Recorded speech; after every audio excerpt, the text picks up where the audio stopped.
Hello everyone. In this video, I just want to share with you, or really to reduce the myth or the spread of the myth and belief that R has a steep learning curve. I want somebody who has very, very strong evidence that R has a steep learning curve, whatever that means, to tell me.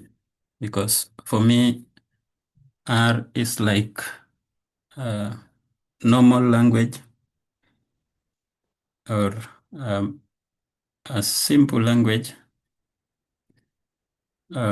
which helps data scientists or analysts to speak with their data.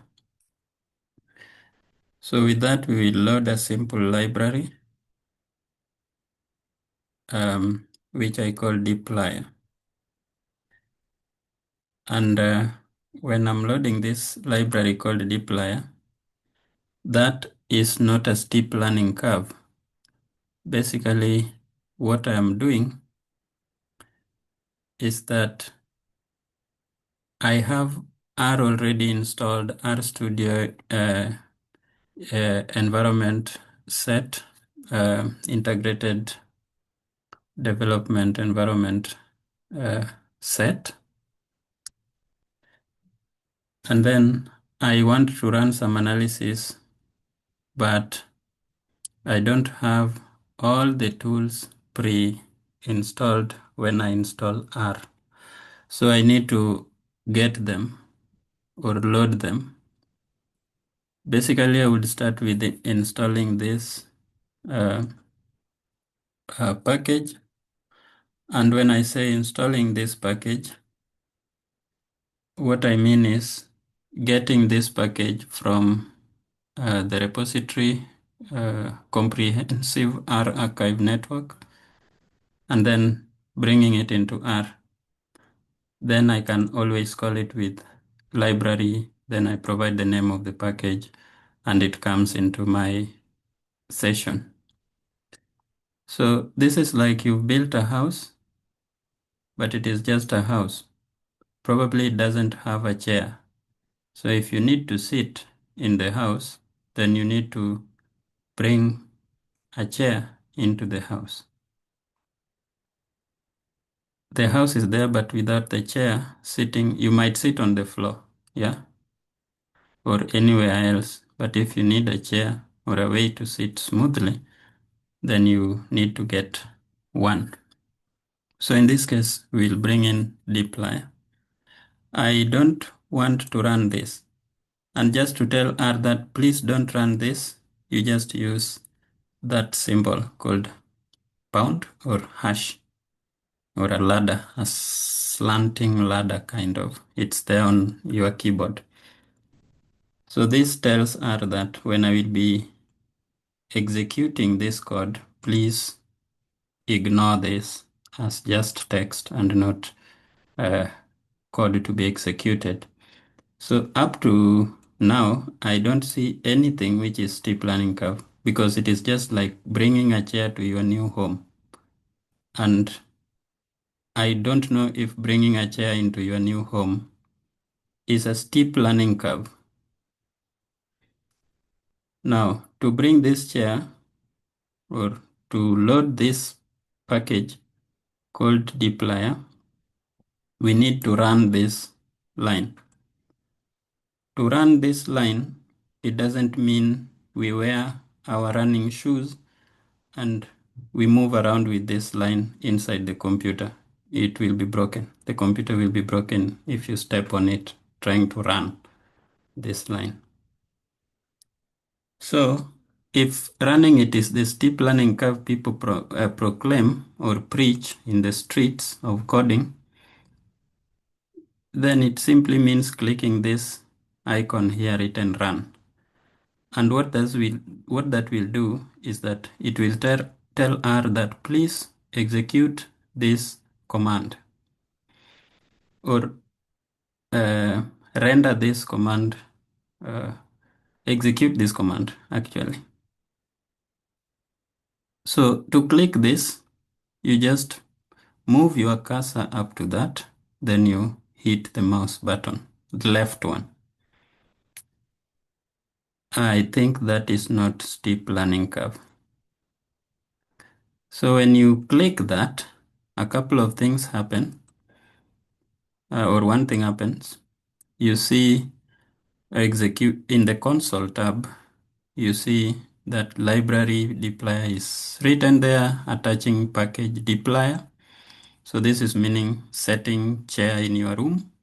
And then another message comes or other messages come like the following objects are masked from package stats, filter and lag. And then the following objects are masked from package base, intersect, set difference, set equal, and union. So it means there are other packages. There is a package called stats. There is a package called base, which already get installed when you install R. You don't need to buy it. It is like a floor in the room where you can also sit.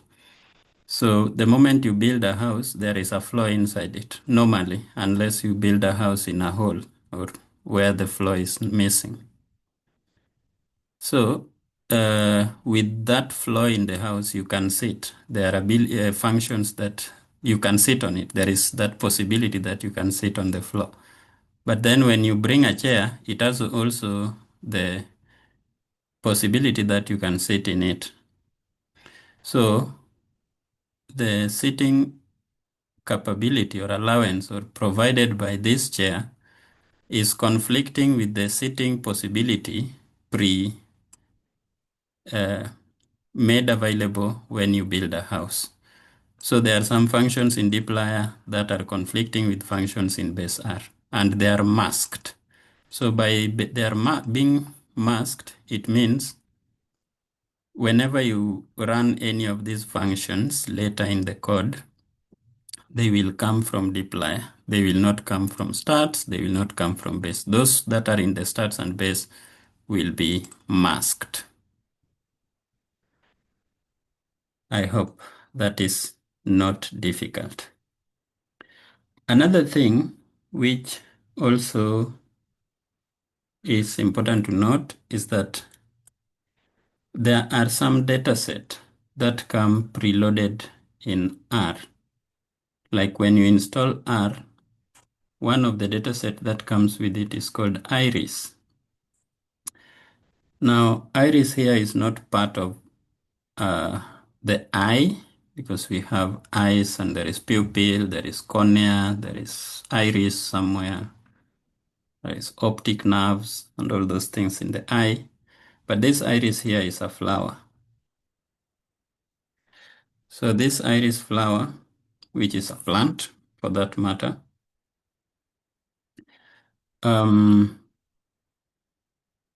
somebody went to the field and gathered some data on this flower, on parts of this flower called iris.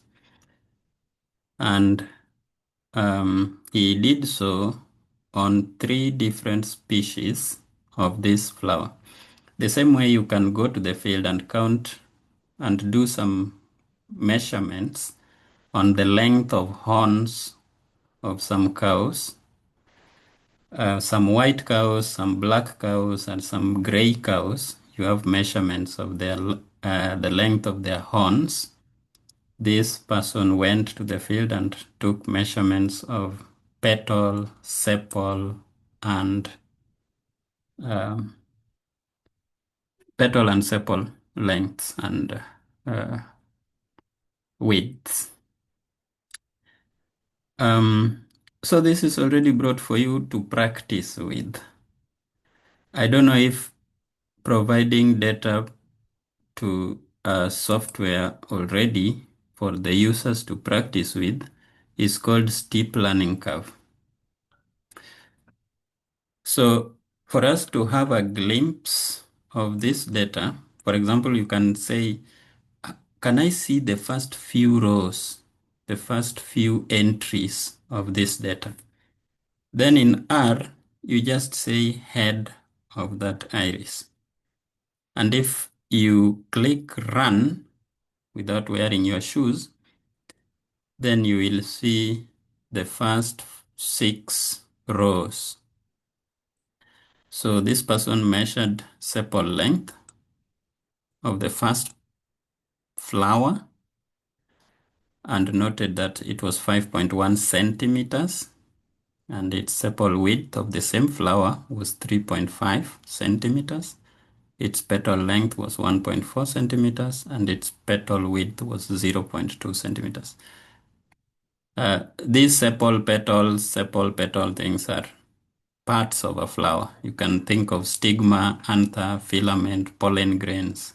Sepal and petal are also parts of a flower. And he also noted the species. Maybe he took a voucher specimen to the lab and then checked with the botanist or taxonomists in the lab to identify which species they were after carefully labeling them. So is checking head of a dataset very steep? Like you have to scratch your head too much to use head to check the first 6 rows of this dataset?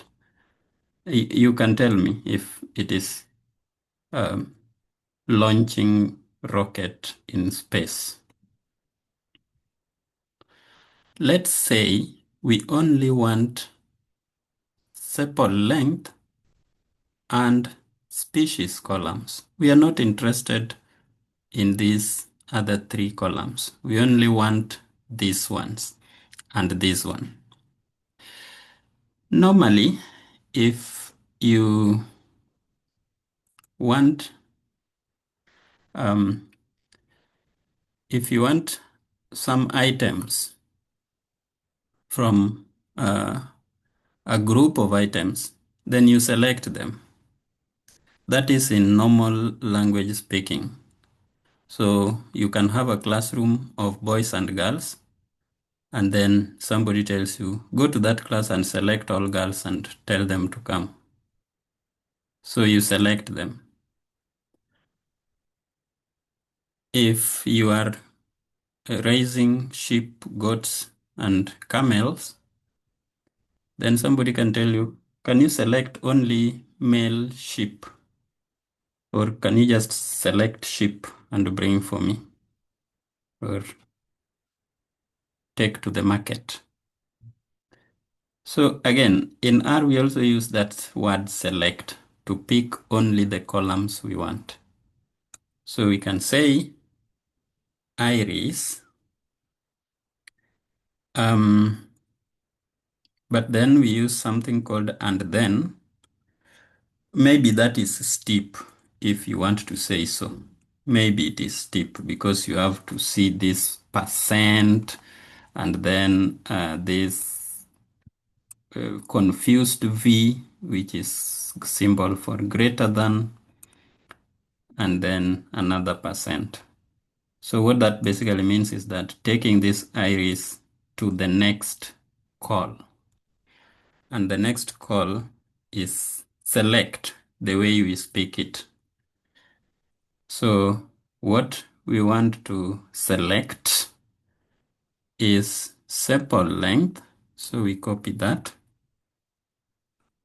We put it here. Then the other thing we want to select is species.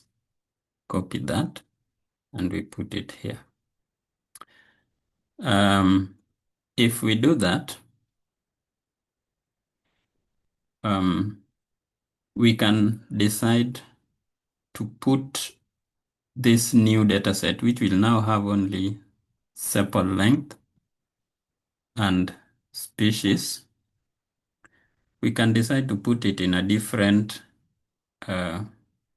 object.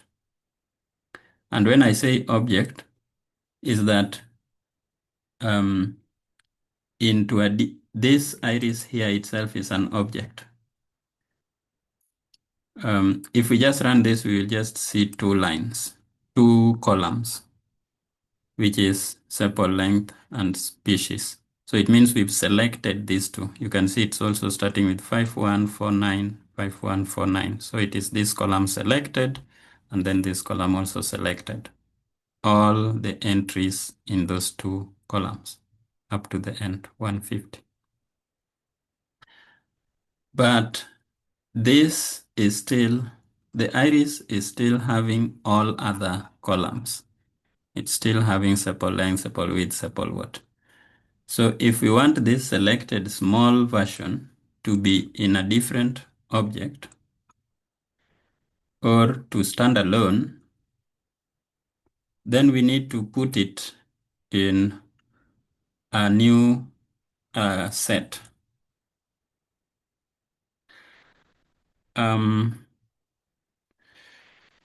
What I've done here is that I've created a new name. And when we are creating new name in R, you don't need to say anything like var or whatever. You don't need to worry about anything at all. Just think about what you want that name to be. For me, I want it to be called iris subset because I'm only picking two columns from the iris dataset. So I'm taking the whole iris dataset and then I'm selecting sepal.length column and I'm selecting species column. So select here is a function. It is the tool, it is the verb which is going to act on these parameters I'm supplying here. So I'm supplying the name sepal length. I'm separating it with a comma and then species. If I wanted to select something else, I would put a comma and continue entering them. So again, to run this, I just put a cursor anywhere. I can put the cursor here, I can put the cursor here, I can put the cursor here, and then I just click run. So my iris subset is now different from iris. Iris has all the entries as were observed from the field, but the iris subset has only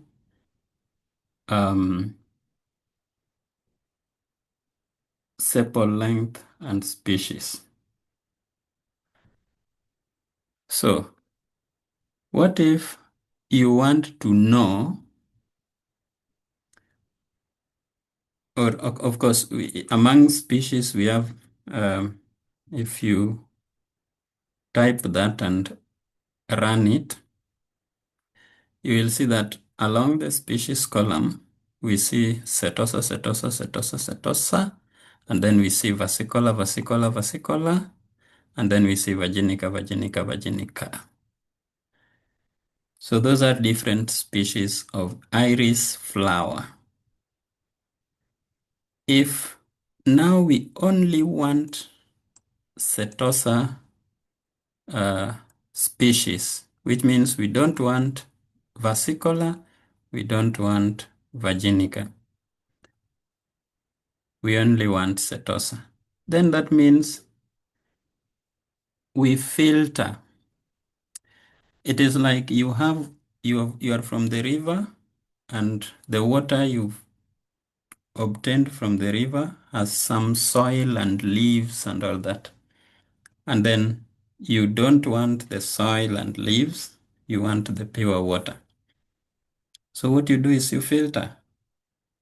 So we can again give it a new object name like iris and then setosa. Let's call it iris setosa. Then we work with the iris subset and then we filter only where species is exactly setosa. So maybe this exactly is what is bringing issues, making it steep. So what you do is to put equal sign and then another equal sign.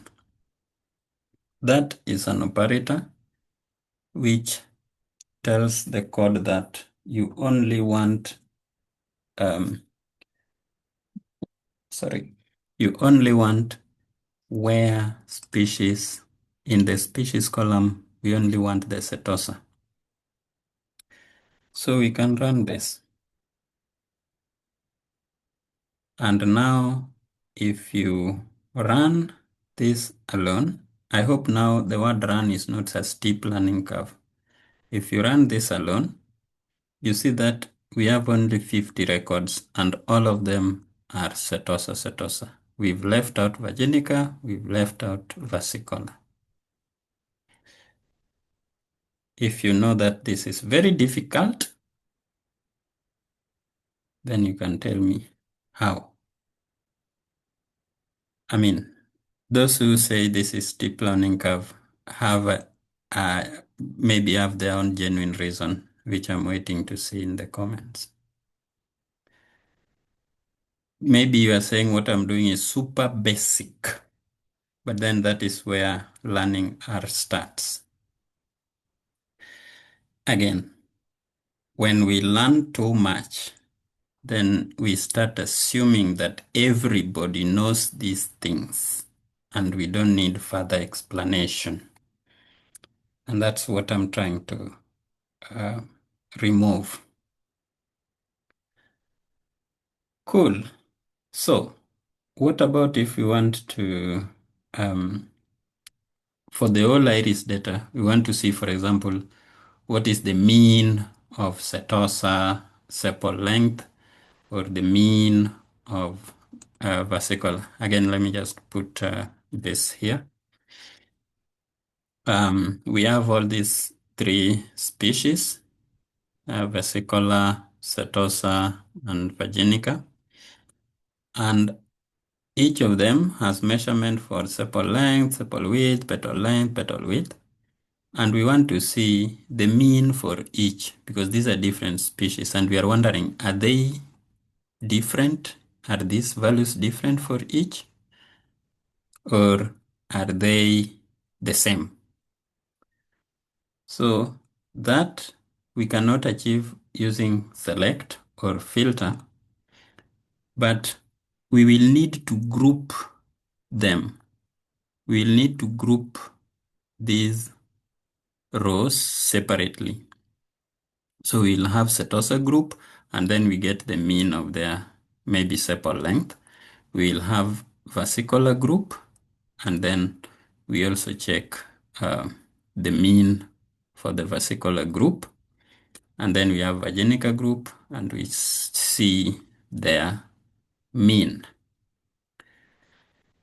So how that works, you just go back to the original iris data set, and then is pipe confused V pipe.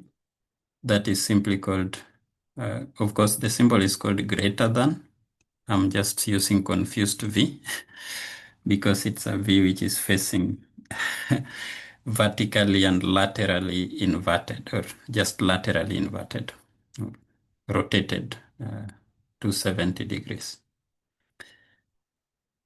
After taking the iris data set, we want to have groups of three. So we will group by species, because that's where we have versicolor, virginica, and the rest. Once we have grouped, what that means is that it has created those categories. Then we can summarize. We can have summary. And this summary is like getting the mean or median or standard deviation or minimum or maximum value for this. So it's looking through all the values here and doing the math. So let's say we want mean of sepal length. So we say we will need mean of sepal length, which is the same as mean of sepal length, just like that. Let me remove this. We don't need to have it here. For now, we will need it maybe in future. Yeah, just like that. So what does this do? It groups our data set by species. So it holds this piece of data together and then holds this other piece together and then holds this other piece together.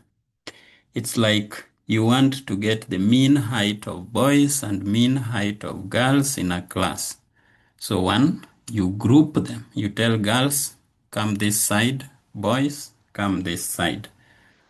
Yeah. And then you start measuring their heights, or if you already have the measurements of their heights, then you calculate the mean. This plus this plus this plus this plus this plus this, and then you divide by the number n in that group. So for us, in R, it is super simple. After grouping by your categorical variable, then you summarize and you create the object, the name, not really the object, but the name you will assign to the summary. And then the function, what really is the function doing this? So is it standard deviation? Is it mean? Is it median? And then on which column are you getting the averages, or are you doing the summary? Again, if we run this, we have this simple output. The output tells us that setosa has this mean, versicolor has this mean, virginica has this mean. If somebody somewhere has enough energy, maybe after taking some energy-giving food or energy drink, and has also taken some speaker or a loudspeaker device walking around your streets or your surrounding, preaching that R has a steep learning curve. I hope you will have your headphones ready and listen to your better music, other than somebody spoiling your day with the myth that R has steep learning curve. Up to now, I did not see, with these 18 lines of code, I did not see anything in R which is steep, so steep that you cannot climb. What did we do? We brought in a package which has functions to help us do some summaries. First of all, we checked a bit of the data we are working with, and then we selected a few columns which we were interested in. And then we even filtered for whatever we wanted by some categorical variable. And then we did some summary by grouping them by categorical variable species. If you were to do this using your pen and paper, you could do it. If you ask ChatGPT to do it for you, or whichever large language model, they will do it for you. But I find it interesting to go through it one by one and see what's happening in this manner. So tell me, are that difficult, or the learning curve has been flattened? I will share this script in my GitHub repo. When I say GitHub repo, is that I will put it somewhere in the cloud. It doesn't matter whether it rains. The rain will not affect the code. Or if it is not cloudy where you are, it doesn't mean you will not be able to access it. It only means that in the description section of this video, there will be a link And if you click that link, it will take you to where this data is.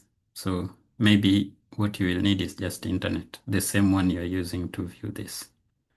So just click that link, get this code, run it, and ask yourself in the process whether R is too difficult for you to learn, and it has a steep learning curve that you need to take a lot of carbohydrates before you climb it.